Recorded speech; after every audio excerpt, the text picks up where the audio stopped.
గీతికా నాలో దాగే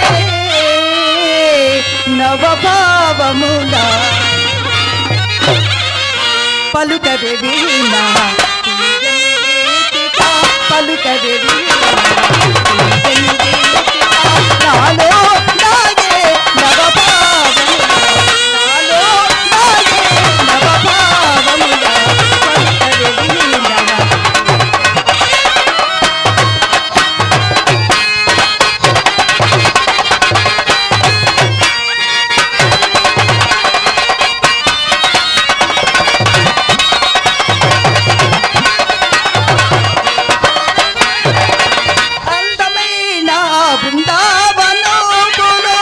మరులు గోడిపే మనయా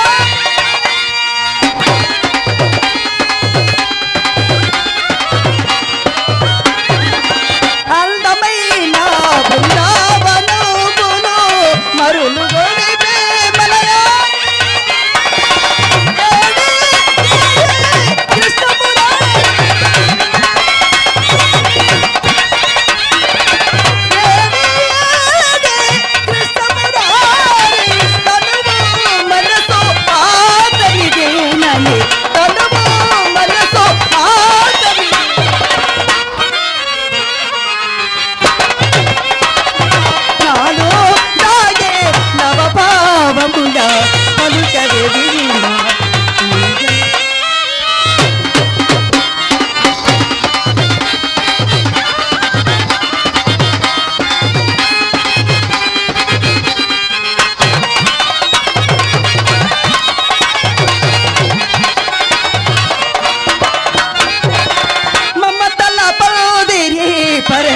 నీకై మాధవిలతనై పూజితి నీకై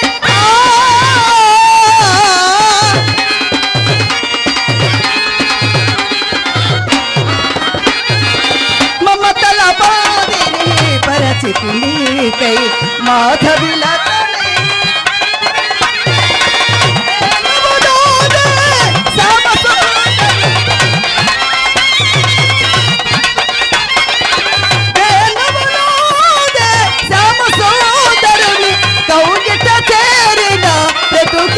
ధన్యము కౌగిట చేరవి బ్రతుకే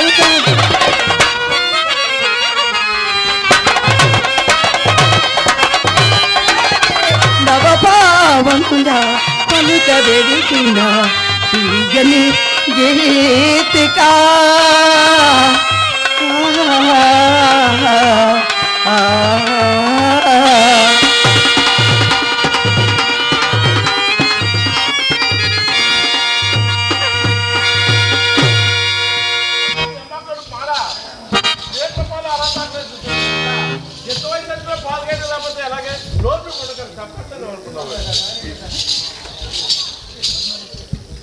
అమ్మాయి ఏం చేస్తున్నావు ఇక్కడ?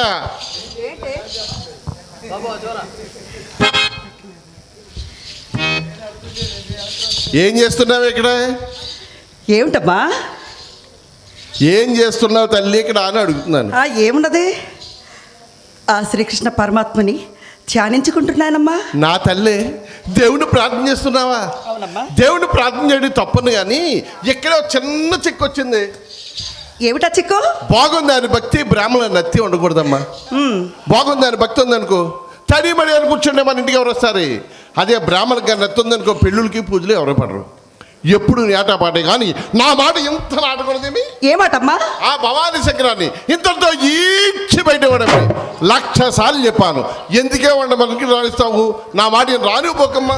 అమ్మా చూడవే, అంత సొమ్ము పెట్టిన వారిని ఇంతలోని ఎవరికి కొట్టలేక చూస్తున్నానమ్మా. ఏమిటమ్మా అంత సొమ్ము పెట్టాడా?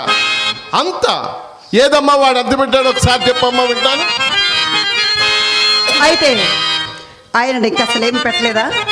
ఏది పెద్దదాన్ని వచ్చేసింది గుర్తులు వెళ్ళిపోయి ఒకసారి జ్ఞప్తులు చేయవేయి. అలాగే చెప్పొచ్చున్నానమ్మా. వగలుడు అమ్మా నా తల్లి చెప్పు. వగలుడు వలపులో వర్షించి తొలినాడు తిరుగని పెట్టి ఎత్తేదినాను. మంచి పని చేసావి. వచ్చిన నెలలోనే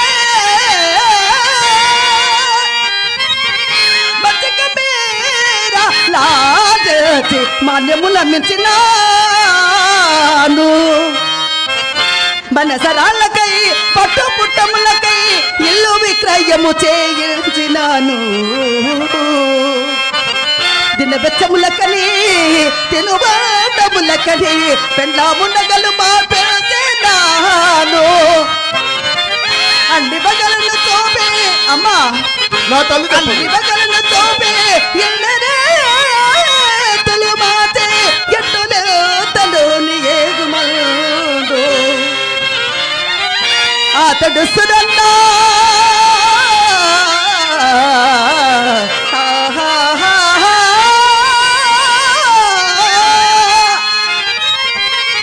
అతడు సురన్నా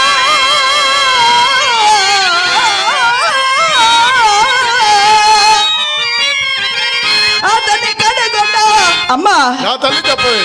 అతని కడగొండ ద్రవ్యం ఎట్లు మనకు దక్కునమ్మా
పేరు చెప్పరు పేరు చెప్పండి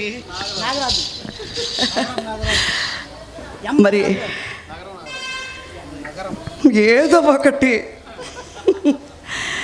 మరి భవానీ పాత్రధారి నగరం నాగరాజు గారు నా కరను దీవించి నన్ను ఆశీర్వదించి మరి 100 రూపాయల బహుకృతిగా సమర్పించారు. వారిని ఆ శ్రీరామచంద్రుడు అష్టైశ్వర్య భోగభాగ్యాలు చేకూర్చి వారికి ఆ సర్వేశ్వరుడు మంచి ఆరోగ్యాన్ని మంచి ఐశ్వర్యాన్ని ఇవ్వాలని మనస్ఫూర్తిగా వేడుకుంటున్నాను. వారికి కళాభివందనాలు తెలియజేస్తున్నాను. ఇదిగో ఈ శ్రీరంగిరి ఇదిలే నేను చరుతున్నవి ఏమిటే చూడవే అమ్మడు, నీ అందానికి నీ చందానికి నీ విద్యకు నీ తెలివికి ఈ ఒక్కలోటే లేకపోతే కోట్లు కోట్లు గడిపబోతున్నట్టే చూడు. విత్తమున్నంత వరకు విటుని మనము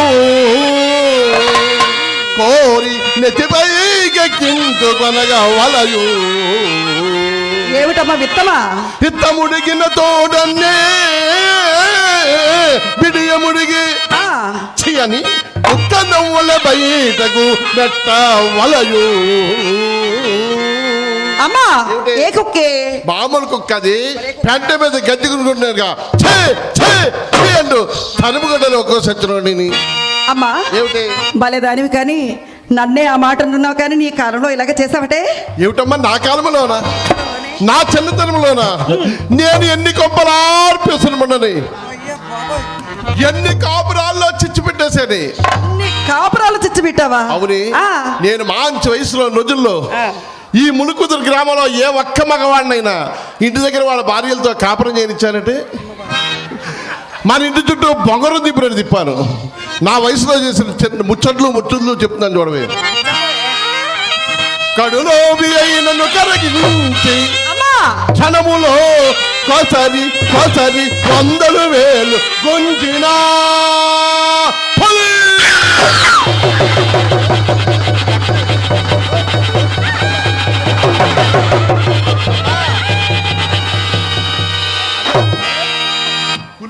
అయ్యో అదేంటి అలా ఉడికిపోతుందంటే అమ్మా పులన్నావు కదే పోసు బంగారం పుల్లంటే జరుచుకున్నావంటే పులంటే మామూలు పులు కాదే. మరి ఇంకే పులి? నేను మంచి వయసులో రోజుల్లో మహానుభావులు పెద్ద పెద్ద బొగ్గ వేషాలతో పులుల్లా వచ్చేవారు. అసలు ఆ రోజుల్లో నా గురించి ఎలాంటి వారు వచ్చారు? రాజులు వచ్చేవారు, రారాజులు వచ్చేవారు, యాక్టర్లు వచ్చేవారు, డాక్టర్లు వచ్చేవారు, లీడర్లు వచ్చేవారు, ప్లేడర్లు వచ్చేవారు, వానర్లు వచ్చేవారు, క్లీనర్లు వచ్చేవారు. ఒక్కరేమిటమ్మా రాజాది రజబదులుకొని రాజమండ్రి సెంట్రల్ జైలు నుంచి విడుదలైన ఖైదీల వరకు అమ్మడు నువ్వు చెప్తాను అమ్మ కానీ అమ్మా. నేనంటే పడి చచ్చేవారి. అలాగా అటువంటి పులి వంటి వాడైనా ఒక పూటలో కుక్కలుగా వెంటి వాకిట కట్టినాను. అలాగా కోటేశ్వరుడైనా గుమ్మములో కాలిడ పకీరును చేసి పెడతినాను. పరమనైతికుడైన వడదోసి నోటను పెట్టి అమ్మా పరమనైష్కులు అంటే ఎవరే? పరమనైష్ఠుడు అంటే ఆ. గుళ్ళో పూజారి గారు లాంటి వాళ్ళు అన్నమాట. అమ్మా. తడి మడి అంటూ ఎప్పుడు భక్తి భక్తి అంటారు సార్ వాళ్ళు. అమ్మా ఏమిటి వాళ్ళు మన ఇంటికి ససేమిరా రారు కదా. ఏమిటమ్మా అదే గుళ్ళో పూజారులు ఉన్నారు కదా, వాళ్ళు మన ఇంటికి రారుగా. అదేనమ్మా అలాంటి వాళ్ళు కూడా పరదీసు నోటను పెట్టి కుర్పించాలని చెప్తున్నాను. ఏమిటది? అదేనమ్మా ఎంగిలి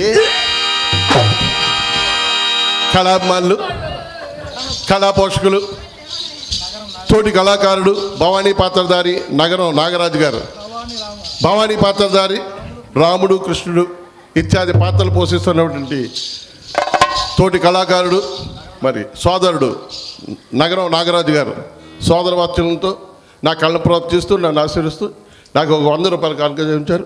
వారికి వారి కుటుంబానికి ఆ చెన్నకేశ్వర స్వామి ఇటువంటి రూపాయలు కలిగించాలని కోరుతూ సోదరుడికి నా ఆశీస్సులు అందజేస్తున్నాను. పైకమున్నంత వరకు ప్రతి నిమిషము పైకము ఒట్టిపోయినంతనే కంతుడైన ఒకంత నెలరుతూ పగ మెడబట్టి గెంటినాను. అంత పని చేసావన్నమాట. ఇలా లక్షణాలు కొన్ని నేర్చువే బాగుపడతావు. ఆ, అమ్మా ఏమిటి? ఈ విధంగా చూస్తే నీవు చాలా వరకు సంపాదించావన్నమాటే. అవునే. అయితే నేను ఒక మాట అడుగుతానే. ఏమిటేది? నేను పెద్దదారుల సరికి మరింత పూజ పుల్లైన లేదు కదా, మరి నేను అంత సంపాదించాను ఎంత సంపాదించాను అంటున్నా, ఏం చేసావు? అదేనమ్మా నా వల్ల జరిగిన పెద్ద పొరపాటు. ఏంటా పొరపాటు? నాకు ఒకప్పుడు ఆ కాలంలో ఒక మహాపిసిని కొట్ట ఆయన తగులుకున్నాడు. ఎవరే ఆయన?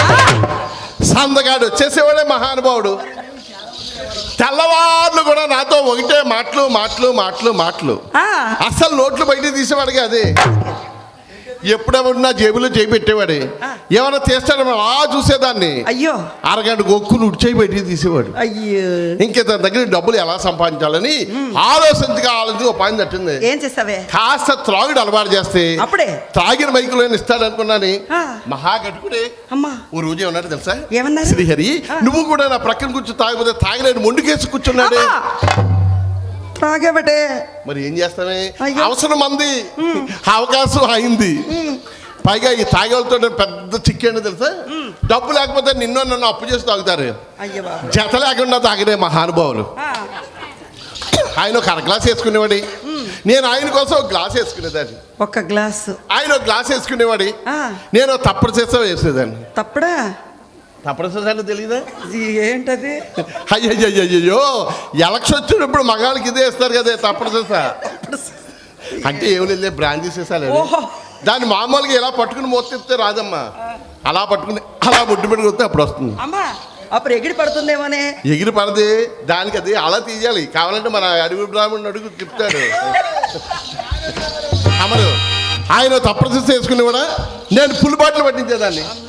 మన గదిలో బర్మా పట్టుమంచం ఉందా, దాని మీద మేము ఎదురు కూర్చుండేవాడివి.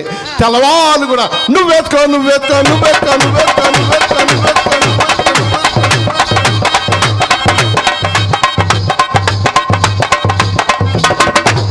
ఇలాగ 6 నెలలు జరిగింది.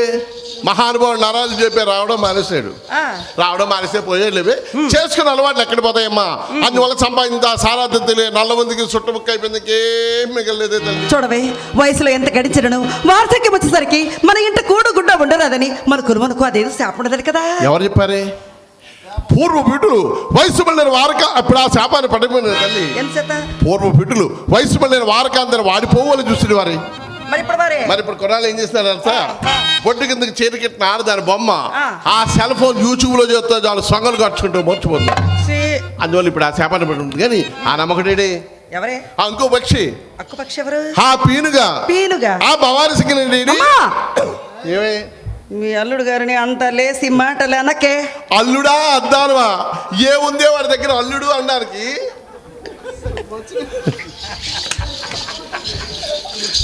ఏదైనా రూపాయి పెడతాయి కదా అల్లుడు పొల్లుడు అన్నారు. అమ్మా ఆడంటే నీకు మోజు ఉండొచ్చేమో కానీ నాకు మాత్రం మోజు లేదు. ఎందుకంటే నాకు డబ్బు కావాలి. అమ్మా, ఏమయ్యాడే? ఆయన గురించి ఆయన గురించి ఎందుకు అంత సిగ్గుపడిపోతున్నావండి? ఏదో పెద్ద ఘనకార్యం ఏదో మనకు ఉద్ధరం చేసినట్టు. అమ్మా నువ్వు సిగ్గుపడిన చాలు కానీ ఏం చేశాడో చెప్పవే.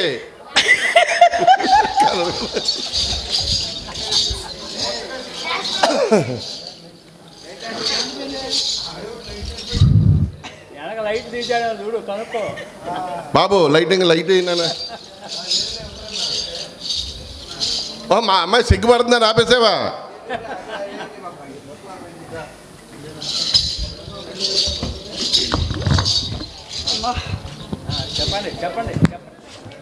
లైటింగ్ లేదు.